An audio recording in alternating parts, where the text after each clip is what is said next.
The Axis and Enlisted are almost certainly the most popular faction in the game, which makes perfect sense because they have a huge variety of both powerful and incredibly iconic weapons and vehicles available to them, as well as having a very deep map pool. But a lot of players start to struggle as playing as the Axis, typically when they get to around BR3 or so, because that's when the Axis start having trouble competing with both the Americans and the Soviets. But guys, fear not.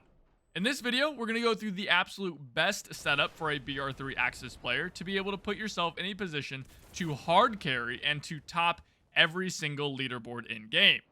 We'll go over the vehicles, the squads, the guns, and the equipment needed to best set yourself up for success.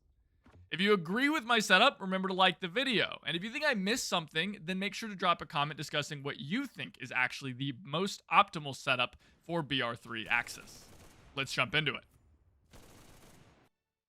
So we're going to be assuming that everyone is a free-to-play player, since premium players are going to have additional squad slots. And we'll touch on those extra squad slots for a small time later in the video, but for now, let's just assume everyone has 3 infantry squad slots and a vehicle squad slot to fill out for your loadout. Now, the first squad slot is pretty straightforward. We need an assaulter squad. We need firepower. These guys are going to be our heavy hitters, who are going to be our attack and counterattack soldiers for taking objectives and retaking them when the enemy is able to overrun them. Now, by the time you get to BR3, you probably should have already swapped out of your medic squad into an assaulter squad, but in the event you haven't done that, now's the time. Assaulters have similar firepower to medics, at least at BR3, before we start getting assault rifles, but they have a lot more utility, including squad variety and the ability to bring both grenade bags or ammo pouches. Now, speaking of squad variety, the best setup for assault squads is an engineer, an AT soldier, and a machine gunner. So make sure in your squad upgrades, you've gone through and gotten those specific upgrades for your assaulter squad. As for equipment and weapons, we're going to want the ZK383 as our primary gun. Unfortunately, this is a pretty late unlock, so until you do have it, you can go ahead and just stick with the Beretta M1 from BR2. Now, the Beretta M1 is a solid weapon that will serve you very, very well until you get the ZK. But the ZK has an amazing fire rate and is incredibly controllable, and on top of all that, also has the bonus of having a little bipod for some cheeky long-range kills. If you want, you could also wait even longer and go with the Beretta M38A, which is a direct upgrade to the Beretta M1. However, the lower rate of fire of these two guns means it will really struggle fighting weapons like the PPSH that you're going to be running into a lot, which is why I personally prefer the ZK383. From here, you can either bring an ammo bag for your primary weapon if you're confident in your aim, or you could go with a grenade bag just filled with a bunch of frag grenades if not. Bring a normal frag grenade, however, in your normal grenade slot, as well as some TNT packs in your mine slots for any emergency anti-tank, though you're really going to want to focus on just using your AT soldier to handle tanks most of the time. Finally, you can always grab a flask since there's no downside to having it, although if you're short on silver, it's easy to just not bother doing this at all. The rest of your soldiers are going to be outfitted similarly to your other squads that we're going to talk about later in this video. Namely, that's going to mean G41s and MG34s. Next up in our loadout is going to be a machine gunner squad. We're playing Germany, right? We got to have a machine gunner squad. Machine gunners in BR2 are alright, and they're fine, and hopefully you've at least played around and leveled the squad up a bit, because in BR3 we're going to make a lot of use of them, because we unlock the MG34. The MG34 is a crazy strong gun, and is a defensive powerhouse, while also being decently strong on the attack as well. The other factions that you're going to be fighting against don't really have anything like this gun. The BAR for the Americans is a powerful attack weapon, but isn't very good on the defensive, and the DP-27 for the Soviets is just outclassed completely by the MG34. Now, just like assaulters, make sure to slot an engineer and an AT soldier for your squad upgrades, but this time also grab a radio operator. The radio operator will help you call some occasional artillery down on the enemy's heads without having to sacrifice an entire squad slot bringing a radio operator squad. For our equipment in our machine gunner squad, we're going to be using, like I said, the MG34. It's of the utmost importance that you make sure to grab the vertical recoil reduction perk on these soldiers. If not, the MG34 is going to be a tough beast to control, and even with the perk, you're going to want to look for a lot of opportunities to brace or even go prone with the gun to increase your control of it. Be warned that the MG34 will make you run incredibly slow, and its weight is going to hurt your stamina regeneration. But if you can find enemy flanks or choke points, you'll be able to absolutely unleash hell on them with this gun. Remember that you can unequip the MG34 and pull out your knife to run around a little bit faster. And in the event that you find yourself in close quarters and assaulting an objective or something, don't be afraid to just let it rip and hip fire enemies down. It may not be a super accurate gun, but that won't matter if you're 2 feet away. Ammo bags on the MG34 are an absolutely huge necessity. Do not skip it out at all. You're going to burn through your ammo really, really fast. Even with ammo bags, I constantly run out of ammo on this gun. As for grenades, it shouldn't really matter too much. Frags or explosive packs are never bad choices, and you should bring one or the other along. But you're really not going to be in positions most of the time to use them super effectively. So it's not really that big of a deal. Though, of course, again, you should have them.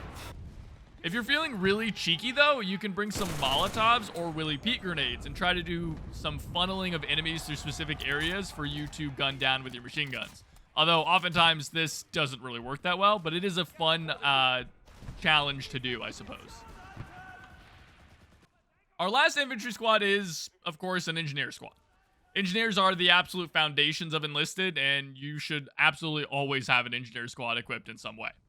Now, unlucky for us, however, is that our choice of weapons at BR3 for our standard riflemen and engineers is lacking, to say the least. Our main 2 options are the G41 and the VG15, both of which have pros and cons, but are worse than our Soviet and Allied enemies. Now, the G41 hits harder, but has less ammo and has a horrible reload, while the VG15 has a nice big magazine and a quick reload, but takes 2 shots to down enemies.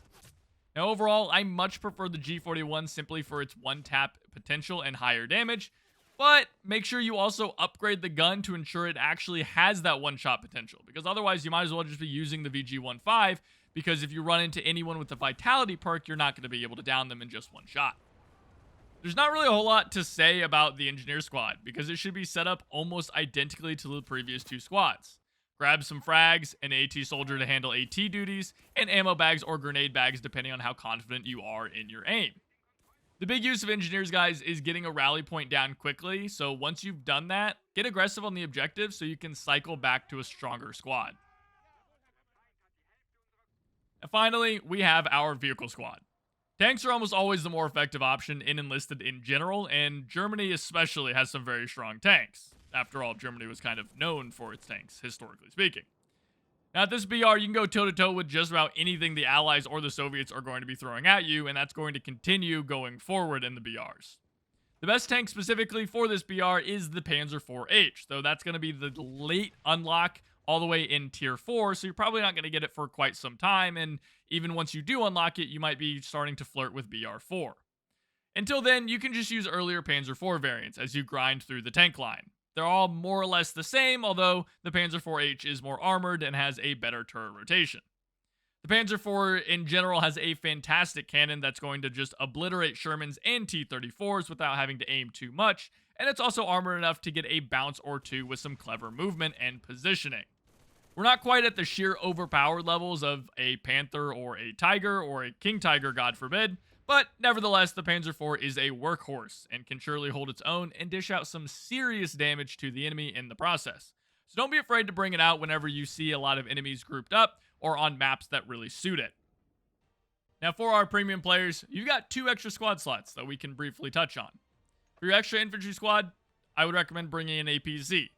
APCs are great spawners, and they're going to give you a ton of extra XP points, as well as giving your team a ton of utility for spawning and attacking objectives. Though they aren't quite as good as a dedicated engineer squad, which is why I recommended engineer squad for my free-to-play players. However, again, an APC just gives you a lot of utility, and it's a great squad to bring along if you've got that extra slot. Now, for our second vehicle slot, I recommend bringing a plane to engage enemy air forces and enemy planes who might be spamming them. There's a lot of, especially on the Allied side, players who love to just spam planes and drop bombs on your head for an entire game. So when that happens, I recommend having an IAR-81 in reserve. Despite being BR2, the IAR is still absolutely incredible at BR3 and even further up because it's such a crazy strong plane. It can easily take down enemy planes and is going to be a fantastic cast performer as well for whenever you need to drop a bomb on some enemy infantry or an enemy tank.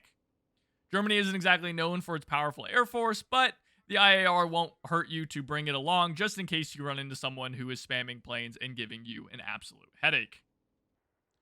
That's it, guys. That is my straight up best loadout possible for BR3 Axis. Do you guys agree? Do you guys disagree? Leave a comment down below, like and subscribe, and let me know your guys' thoughts. You can also join our community Discord where I like to often poll to talk about future videos and get their opinions on things like the best loadout for BR3 Axis. As well as you should also let me know if you guys want to do this for other factions as well. But without anything else, guys, thank you so much for watching, and I'll see you next time. Take it easy.